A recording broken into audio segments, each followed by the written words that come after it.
¿Cómo está esa banda sumillosa? Muchas bendiciones. Chicos, no tenían autorización para platicar mi testimonio.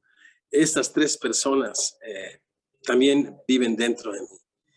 Y cómo nos ha inspirado, cómo nos ha confrontado el texto y también cómo nos ha inspirado la sencillez, la obediencia y la determinación de estos sabios de Oriente para darle toda la gloria y la adoración al único que la merece. Y lo más precioso es de que, bueno, pues su obediencia, su humildad, su sencillez les llevaron a ver al Señor, al Mesías, al Rey de Reyes. Muy bien.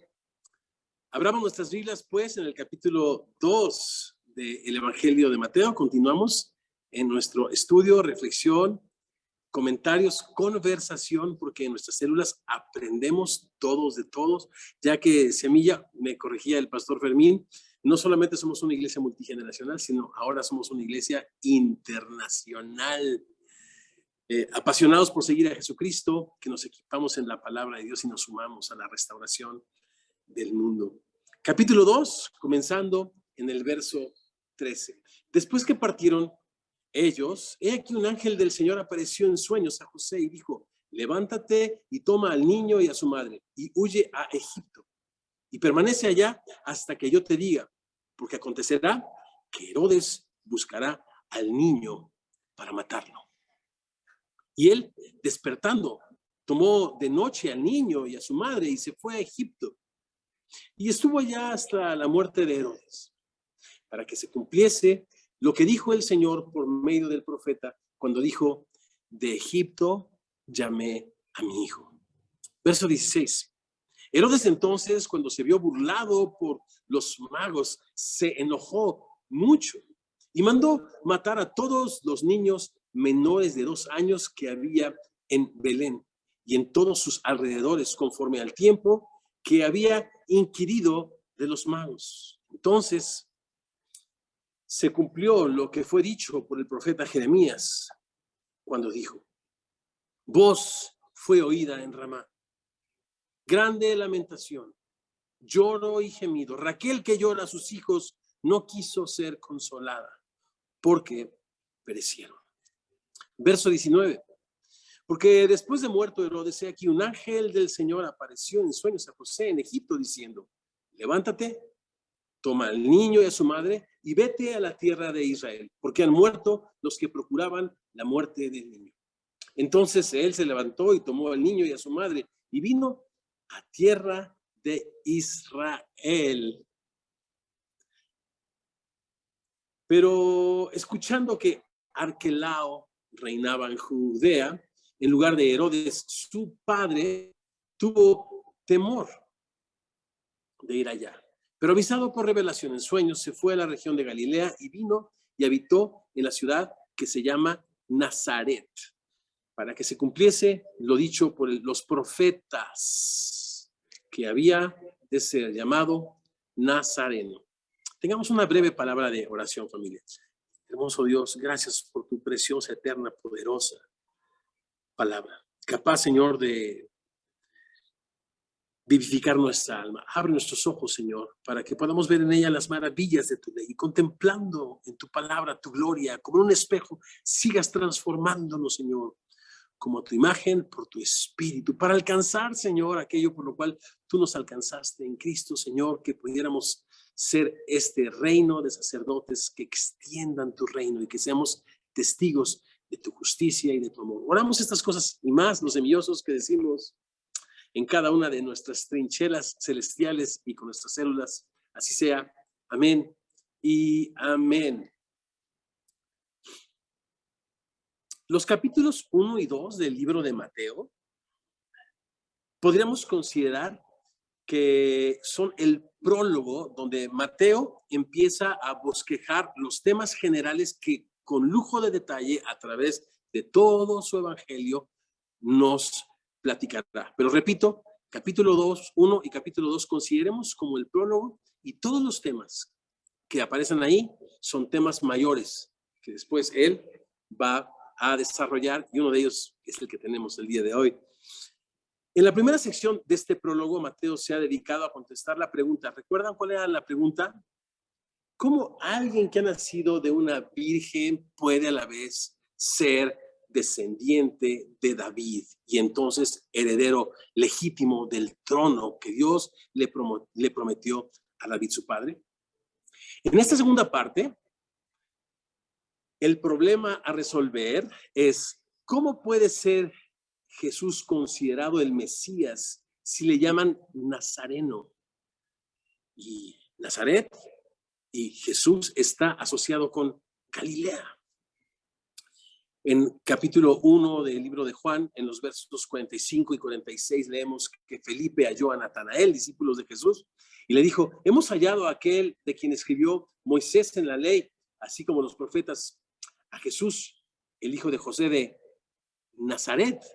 Y escuchen a Natanael, su reacción. ¿De Nazaret puede salir algo bueno acaso? Le dijo Felipe: simplemente ven y ve. Y es la invitación que Jesús nos hace: vengan y vean y consideren qué bueno soy. Muy bien, Mateo nos ha dicho que Jesús, habiendo nacido en Belén, pues se moverá con su familia a Nazaret de Galilea. En el cumplimiento por lo dicho por los profetas, plural. ¿Lo notaron cuando lo leímos?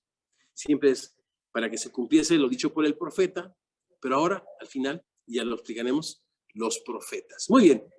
El bosquejo que he preparado para esta ocasión es un Mesías cercano. Un Mesías cercano, en primer lugar, para los cautivos.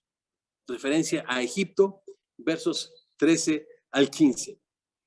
Un Mesías cercano a los exiliados, versos 16 al 18, con referencia al exilio que sufrió Israel. Y en tercer lugar, un Mesías cercano a los excluidos, una referencia a los marginados y a los rechazados de Galilea, versos 19 al 23. 3 reflexiones sencillas alrededor de este poderoso texto, un Mesías cercano. Megatema que Mateo va a desarrollar, repito, con lujo de detalle a través de su evangelio. Un Mesías cercano para los oprimidos.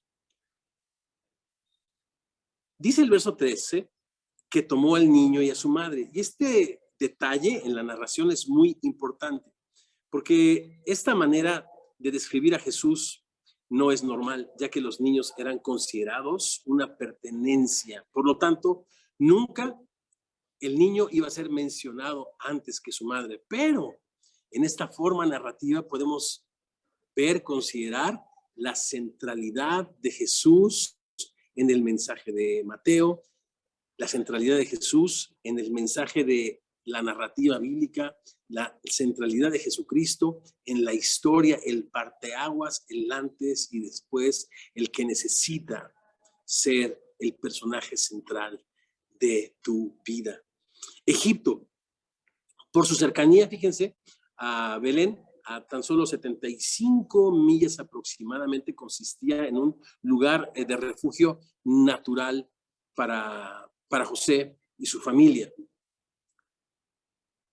hasta la muerte de Herodes, ya que Herodes no tendría en Egipto ningún tipo de autoridad. Ahora, de muchas maneras, recapitula Jesús a Moisés, de muchas maneras. De muchas maneras. El profeta que habría de venir, dice Moisés, escribe en el Pentateuco, de muchas maneras, pero no me refiero a esa mención, sino que también, si ustedes lo recuerdan, Moisés se vio amenazado por un tirano que decidió acabar con el pueblo de Israel y con todos los bebés que nacían, aventándolos al río, porque temía que estos se multiplicasen dentro de Egipto y no poder mantener el yugo de esclavitud sobre de ellos. Y Jesús entonces se identifica con esta esclavitud de la que solo Dios pudo haberlos sacado de Egipto. Y bueno, en relación a Herodes, según el historiador Josefo, Herodes murió en el año 4 de nuestra era. Literalmente comido por gusanos, ¿lo recuerdan? Efectivamente.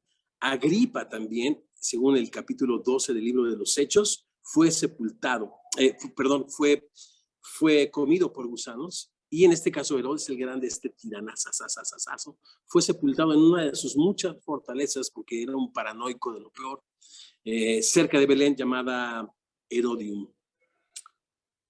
De Egipto llamé a mi hijo. El libro de Oseas dice así: cuando Israel era muchacho, yo lo amé. Y de Egipto llamé a mi hijo. Esta es la profecía a la que Mateo hace referencia. En el cumplimiento de esta profecía, Jesús representa, fíjense bien, a Israel. Esta es una profecía que efectivamente se cumple literalmente, pero que a la misma vez contiene un elemento tipológico. Y vas a decir, ¿qué es esto de tipología? Ya va a salir este pastor con sus palabras domingueras. La palabra tipo significa modelo que reúne las características para ser copiado. Esto sucede en el automovilismo. Pensemos por un momento, cuando hablamos de un tipo es el prototipo, es el primer carro. Cuando se perfecciona, entonces este es digno de ser copiado. Y en este caso, pues, esta tipología se cumple en Jesucristo. En este caso, Jesús representa a un pueblo esclavizado, ahora por el poder del pecado y de la muerte. Cuando Jesús regresa de Egipto, está representando, identificándose con ese pueblo que ha de ser libertado por el Mesías que viene de la esclavitud. Y pensando en esto, pensando en el pueblo que sale de Egipto, recordaba en esta mañana Éxodo 2, ¿lo recuerdan? Versos 23 al 25, que dice: aconteció que después de muchos días murió el rey de Egipto, y los hijos de Israel gemían a causa de la servidumbre y clamaron, y subió este clamor a Dios con motivo de su servidumbre, y oyó Dios el gemido de ellos. Qué interesante, que el Dios del cielo oye, reconoce, mira y no es indiferente, salva y rescata. Eso dice el verso 24. Dice que oyó Dios el gemido de ellos y se acordó de este pacto y de esta promesa que Dios le había hecho a Abraham, a Isaac y a Jacob. Y miró Dios a los hijos de Israel y los reconoció. Dios, me encanta. Pero este pasaje de Génesis 50 que voy a leer ahora, me encanta igual. Escúchalo. Hablando de José. José dijo a sus hermanos, justo al final de Génesis, al final también de la vida de José, dice: yo voy a morir, pero Dios ciertamente les visitará. Dios ciertamente les visitará y les hará subir de esta tierra a la tierra que juró Abraham, Isaac y Jacob. Y no solamente se refería a que Dios mismo vendría y les salvaría a través del libertador Moisés, sino que en la persona de Jesucristo, Emmanuel, Dios con nosotros, nos redimiría, porque efectivamente en el capítulo 1 vimos que el nombre del Mesías es Jesús, porque Él salvaría a su pueblo de sus pecados. Un Mesías, pues, cercano a todos los cautivos. Gracias, Señor, por ser este sumo sacerdote que se compadece de nuestras debilidades, que sufriste, Señor, nuestros dolores y que nos libertaste de todos ellos, llevándonos de regreso al Padre. En segundo lugar, un Mesías no solamente a los cautivos, sino un Mesías a los exiliados. Versos del 16, ¿a dónde dijimos? Al 18. Los voy a volver a leer.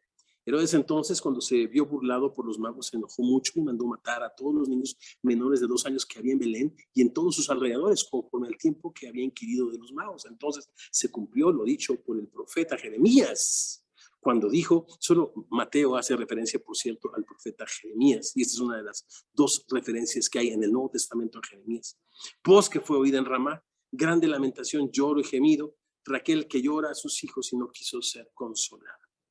Lo que tenemos aquí no es una profecía cumplida, ojo, sino un pasaje del libro de Jeremías que Mateo usa con una nueva aplicación, y ya nos dijo Pedro que los santos hombres de Dios hablaron y escribieron, en este caso Mateo, siendo inspirados por el Espíritu Santo. Repito, entonces, este no es el cumplimiento de aquella profecía en Jeremías, sino un texto base que ahora vamos a entender que Mateo usa, evocando la tragedia de la deportación en Babilonia, en el contexto del capítulo 31, el contexto del nuevo pacto que Dios se propone llevar a cabo, un pacto completamente incondicional, sí efectivamente es una tragedia en el contexto de una esperanza de redención. Bien, después de la división del reino de Israel, Ramá cobró importancia debido a que estaba cerca de la frontera entre el reino de Israel y el reino de Judá, el reino del norte y el reino del sur. Y por su ubicación podía representar ambos reinos, a uno, a otro o a ambos. Algunos eruditos, fíjense, y expertos mencionan que es justo aquí en Ramá donde el pueblo fue agrupado para la deportación y quizás muchos de ellos muertos. Jeremías 31:15, esta mención, este texto que inspirado por el Espíritu Santo nos trae Mateo. Raquel, en este texto Raquel es representada figurativamente como si estuviese desde su tumba llorando, lamentando la desdicha del pueblo que es agrupado en Ramá. Ella se pone a llorar, ella se pone a gemir amargamente porque está siendo privada de sus hijos.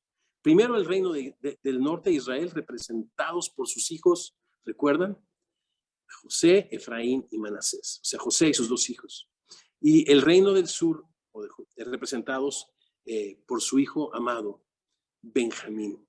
Así que Raquel, aquella que estaba tan desesperada por tener hijos, ahora se ve lamentando por la muerte, por la deportación y por el exilio de sus hijos. El pueblo fue exiliado al abandonar los estatutos de este pacto que Dios estableció con su pueblo, un pacto condicionado a la obediencia. Y entonces al desobedecer y darle la espalda a su creador, ellos fueron llevados cautivos como bien se los había anticipado el Señor. El pueblo fue exiliado al abandonar pues los estatutos de Dios. Este patrón se viene repitiendo una y otra vez desde el principio de la creación, ya que la humanidad entera, tú y yo, fuimos exiliados del jardín del Edén. Fuimos echados cuando la muerte pasó a todos los hombres por cuanto todos le dimos la espalda a nuestro Creador. Y eso dice Romanos, por cuanto todos pecamos y hemos sido destituidos, hemos sido exiliados de la gloria de Dios. Este patrón pues se repite una, otra y otra vez. Ahora, Jesús comienza su vida como un exiliado para identificarte, para identificarse contigo y para identificarse conmigo. Y todas aquellas personas que están en tu corazón, en tus oraciones, por las que estamos orando, las que estamos esperando y confiando en Dios, que Dios alcance. El Señor en esta escena como un exiliado se identifica con aquellas personas, repito, que fuimos expulsados del Edén y aquel pueblo que falló en su pacto condicional con Dios y que fueron llevados al exilio. Y este exilio,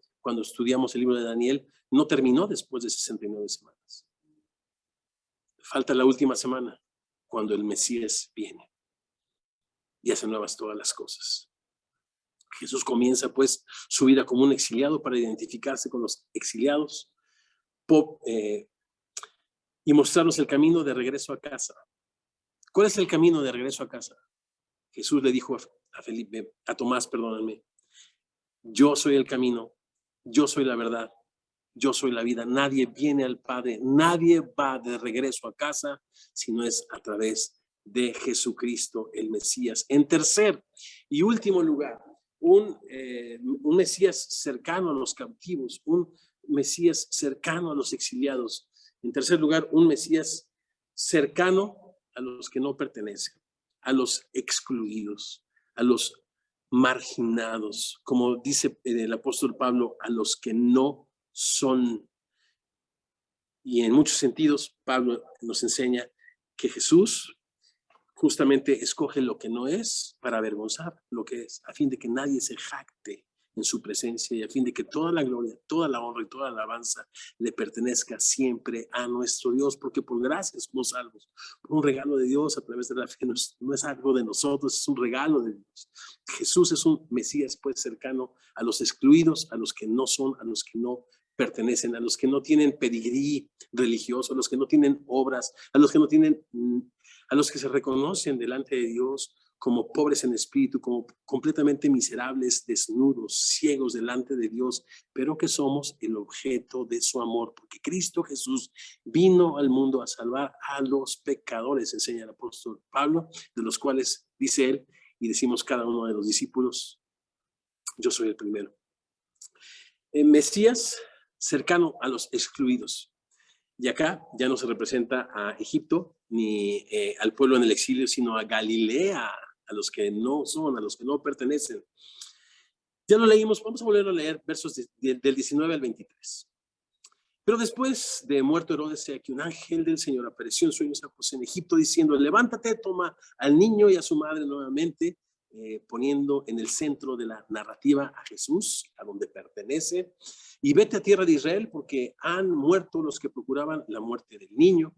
Entonces él se levantó y tomó al niño y a su madre y vino a tierra de Israel, pero oyendo que Arquelao reinaba en Judea, en lugar de Herodes, su padre tuvo temor de ir allá, pero avisado por revelación en sueños, se fue a la región de Galilea y vino y habitó en la ciudad que se llama Nazaret, para que se cumpliese lo dicho por los profetas. Entonces aquí ya no hay una alusión específica, sino al sentir que todos los profetas inspirados por el Espíritu Santo expresaron acerca del rechazado, aquel despreciado entre los hombres, varón de dolores, experimentado en quebranto, un Mesías cercano a los que no pertenecen.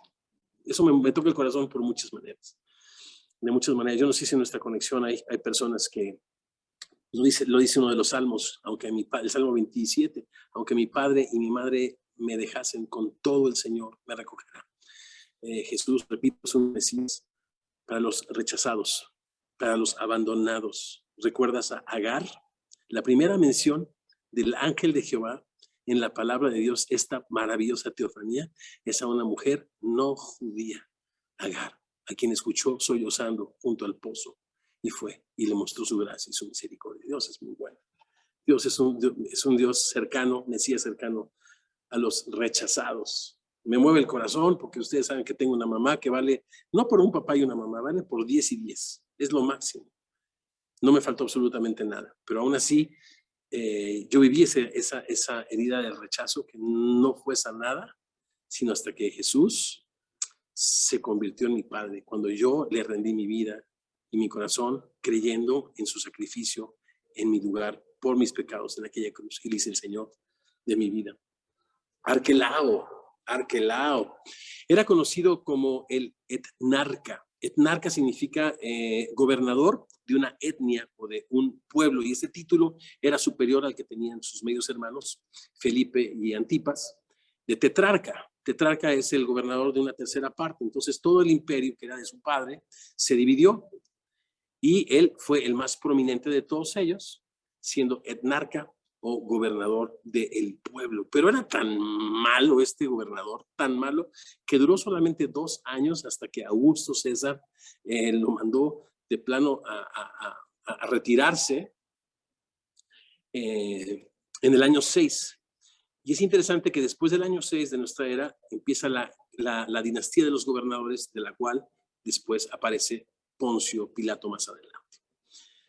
Bien, aquí Mateo no usa una profecía en específico, lo menciono otra vez, no usa una profecía, dice que se cumplió lo dicho por los profetas, plural, sino que dice que el hecho de que Jesús naciera en Nazaret concuerda con todas las enseñanzas de los profetas. Les menciono 2 nada más, pero es abrumadora la cantidad de menciones de los profetas acerca del desprecio que Israel tendría de su Mesías, Dios con nosotros. Isaías 53, verso 3 dice, despreciado y desechado entre los hombres, varón de dolores, experimentado en quebranto, y como que escondimos de él el rostro. Fue menospreciado y no lo estimamos. Mateo nos está, no está, repito, citando un pasaje, sino está diciendo que todos los profetas concuerdan. Les leo el Salmo 22, versos del 6 al 8, que dice, mas yo soy gusano y no hombre, oprobio, vergüenza de los hombres, despreciado del pueblo. Todos los que me ven me escarnecen, esto es, se burlan de mí. ¿Recuerdan la escena de la crucifixión? Cómo se mofaban del Salvador, cómo se hacían burla de nuestro Señor. Dice, estiran la boca, menean la cabeza, diciendo, se encomendó a Jehová, sálvele él. ¿Recuerdas? Esta es una pura escena de la crucifixión profetizada en el Salmo 22, en los versos del 6 al 8, con lo cual, repito, concuerdan todos los profetas, y Jesús fue llamado Nazareno de Nazaret, justamente para cumplir con este sentir. En el primer siglo, la gente de Nazaret era menospreciada. Cada país tiene una ciudad o un barrio como Nazaret, de donde pudiéramos decir He pensado mucho en si menciono un barrio para ponerle idea en su mente, pero sería algo despectivo, porque seguramente o probablemente algo o algunos de nosotros tenemos relación o amistades o algo. Pero es interesante, yo he usado mucho esta figura del barrio súper bajo. De hecho, hace un momento estábamos comiendo, el pastor Fermín y yo, un taco de cecina fabuloso, con una persona que nació en uno de esos barrios que dices, pero de ese barrio pueden hacer algo bueno. Yo creo que muchos o más de uno pueden adivinar cuál es el barrio en la Ciudad de México que ha llegado a ser un proverbio de lo más bajo, de lo más ruin y de lo más vil. Bueno, pues Nazaret era eso. Eso era Nazaret en el primer siglo. Y algo interesante es que los discípulos de Jesús eran identificados como una secta de ese barrio. La secta de ese barrio. Hoy las maras, hoy las pandillas son asociadas con países, con barrios, dentro de Estados Unidos, fuera de Estados Unidos. Bueno, pues esta pandilla era conocida como la pandilla o la mara de los nazarenos, el lugar más bajo en Galilea. Los demonios le reconocían también como Jesús, el despreciado, o sea, el nazareno. Los ángeles reconocían como Jesús Nazareno. Sacerdotes y fariseos buscaban a Jesús Nazareno para apedrearlo en Juan 18:7. Pero algo que me llama mucho la atención, una cosa es cómo te digan, correcto, pero otra cosa es que tú abraces ese nombre. Y cuando Jesús se presenta en el camino a Damasco, a Pablo, como lo relata él en los dos lugares donde él relata su testimonio, el capítulo 22 y el capítulo 26 del libro de los Hechos. En el capítulo 22 nos dice Pablo y nos descubre cómo se presentó Jesús ante Pablo, diciéndole, yo soy Jesús de Nazaret, a quien tú persigues. Yo soy el Jesús, el de los despreciados. Yo soy Jesús, el de los marginados. Yo soy Jesús. Por eso, ahora que estudiamos Santiago, mis hermanos,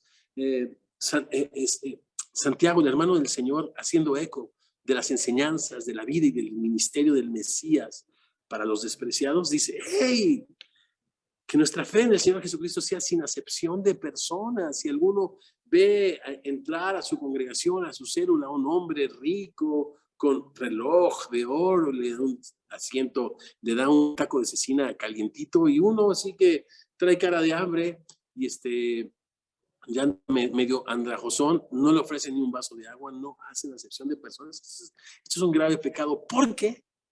Porque no estamos hablando de una ley, no estamos hablando de un decálogo, no estamos hablando de las reglas de buenos modales de los discípulos. Estamos hablando de que Jesús es el Mesías de los despreciados. Pregunta aquí, ¿quiénes son los despreciados? Pregunta a aquellas personas que en tu mente y en tu corazón no pertenecen. Esa cultura, ese barrio, esas personas que tú piensas que están más allá de la gracia de Dios. Y sabes, arrepiéntete de pensar así. porque para Dios todos esos son cercanos. Todos ellos son el objeto de su gracia y de su amor. Jesús no vino con la pompa de un rey, sino como uno que fue despreciado a identificarse con todos aquellos que no pertenecemos. Dios, eres muy bueno. Gracias por ser nuestro Mesías, nuestro Salvador, por ser el Mesías para los cautivos del pecado y de la muerte. Gracias por entregar tu vida, Señor, y ser nuestro libertador y pagar el precio por nuestra libertad. Gracias, Padre, que eres el Mesías de los exiliados, Señor, de los que, Señor, nunca te conocimos, nunca escuchamos hablar de ti, Señor. No pertenecimos nunca a esta historia de redención, pero en tus planes eternos de misericordia y de gracia estaba llamarnos, Señor, de los confines de la tierra a tu pueblo, Señor, y traernos a tu conocimiento. Gracias. Gracias también porque eres el Mesías de los despreciados y de los marginados. Eres Jesús de Nazaret. Eres Jesús de Nazaret. Jesús el despreciado. Jesús el que no cabía en Israel. A lo suyo vino. Los suyos le despreciaron. Los suyos no le recibieron. Mas a todos aquellos que le recibieron y han creído en su nombre, Él nos ha dado la potestad y el privilegio de ser llamados hijos de Dios. Si no has rendido tu vida a Jesucristo, es una muy buena oportunidad. Si has sentido que estás esclavizado por el pecado, que has sido exiliado, que no conoces a Dios, que tienes una religión, pero no tienes una relación personal con Dios. Si simplemente has recibido el rechazo de todo el mundo, yo quiero decirte, Jesús te ama. Y te invita a que creas en Él, arrepintiéndote de tus pecados y confiándole tu vida, Señor. Puedes decir estas palabras: Señor Jesús, gracias por ser un Mesías para mí.